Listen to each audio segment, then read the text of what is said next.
Civil நீதிபதி தேர்வு விவகாரம். சர்க்கார் பட பாணியில் டிஎன்பிஎஸ்சியில் நடந்த முறைகேடு வெட்ட வெளிச்சம்.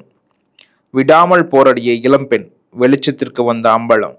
உச்ச நீதிமன்றம் வரை சென்று குட்டுப்பட்ட டிஎன்பிஎஸ்சி. சிவில் நீதிபதி பதவிக்கான போட்டித் தேர்வுகளில் மிக நன்றாக தேர்வு எழுதிய இளம்பெண் ஒருவரின் விடைத்தாளுக்கு 1 மதிப்பெண் குறைத்து வழங்கியதால் பாதிக்கப்பட்ட அவர் சென்னை உயர்நீதிமன்றம் மற்றும் உச்ச நீதிமன்றம் வரை சென்று தனக்கான நீதியை பெற்றிருக்கிறார். 16 மதிப்பெண் வழங்க வேண்டிய இடத்தில் 0 மதிப்பெண் போட்ட டிஎன்பிஎஸ்சி முறைகேடு வெளிச்சத்திற்கு வந்துள்ளது. சர்க்கார் பட பாணியில் நடந்த சுவாரஸ்ய சம்பவம் குறித்து இந்த தொகுப்பில் காணலாம். நடிகர் விஜய் நடித்த சர்க்கார் படத்தில் தன்னுடைய 1 ஓட்டை முறைகேடாக கள்ள ஓட்டாக பதிவு செய்யப்பட்டு இருக்கிறது என்பதை கண்டுபிடித்து நீதிமன்றத்தில் வழக்கு தொடர்ந்து நியாயம் பெறுவார். 1 ஓட்டு கள்ள ஓட்டாக பதிவு செய்யப்பட்டதால் அந்த தொகுதியின் முடிவுகள் நிறுத்தி வைக்கப்பட்டு இருக்கும்.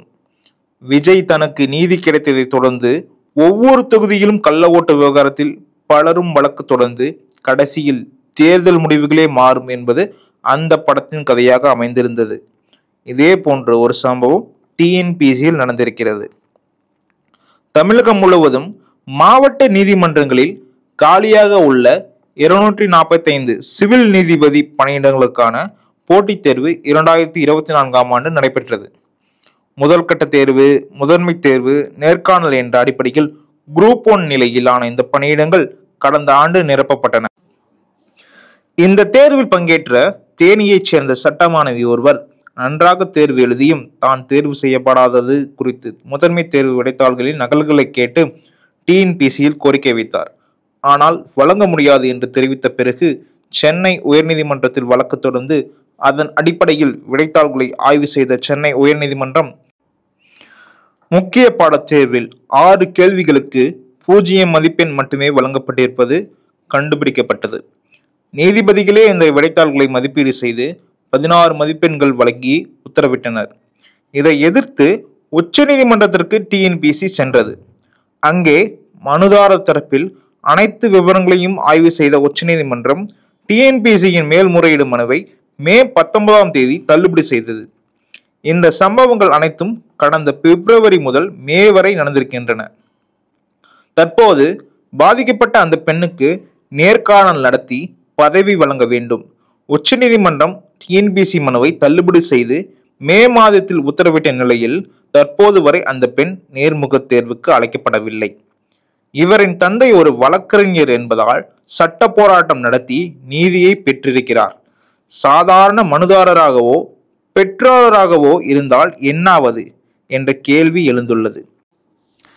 டிஎன்பிஎஸ்சி நடத்தும் தேர்வுகளில் பல முறைகேடுகள் நடைபெறுகின்றன என்றும் சிவில் நீதிபதி தேர்வில் நடந்திருப்பது தற்போது வெளியே வந்திருக்கிறது என்றும் வெளியே தெரியாத முறைகேடுகள் ஏராளம் என்றும் ஆதங்கப்படும் டிஎன்பிஎஸ்சி போட்டித் தேர்வு பயிற்சியாளர் திரு நடராஜ் சுப்பிரமணியம் அவர்கள் குரூப் 1 தேர்வுகளில் பலரை இதே போன்று 0 மதிப்பெண் போட்டு அவர்களை தோல்வியடைய செய்திருக்கிறார்கள் என்றும் தெரிவித்திருக்கிறார்.